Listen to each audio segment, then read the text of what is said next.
Arjun જ્વેલર્સના cashier દ્વારા છેતરપિંડીનો મામલો.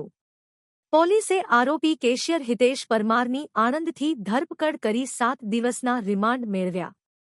આરોપી રોકડ રકમ ઉપરાંત ₹25 લાખની કિંમતનું સોનું લઈને થયો હતો ફરાર.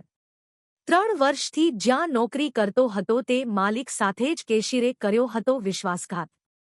તાલુકા પોલીસે આરોપી હિતેશ પરમારની વધુ પૂછપરછ હાથ ધરી. રાજકોટ તાલુકા પોલીસની વિસ્તારમાં નાનામા રોડ તેમજ મવડી ખાતે અર્જુન જ્વેલર્સ શોરૂમ આવેલ છે, જે સોના ચાંદીના દાગીનાના શોરૂમ છે.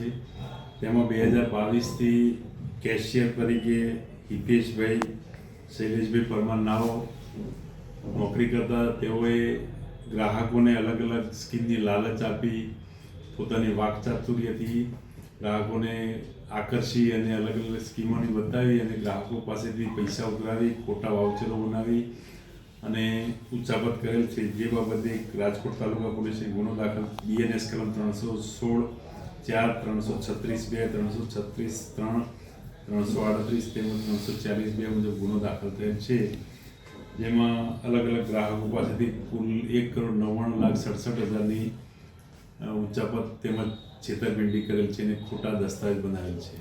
સાહેબ, ક્યાંથી આરોપી ઝડપાયો છે અને કેટલા દિવસના રિમાન્ડ આપણે માંગ્યા? આરોપી એના પોતાના ઘરેથી બોરસદ ખાતેથી ઝડપાયેલ છે.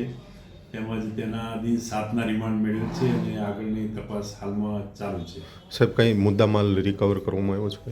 ગઈકાલ સુધીમાં કોઈ મુદ્દામાલ રિકવર કરવાનો હતો, તેમ છતાં આજે દિન 7ના રિમાન્ડ છે. ગઈકાલે સાંજે રિમાન્ડ મળેલા.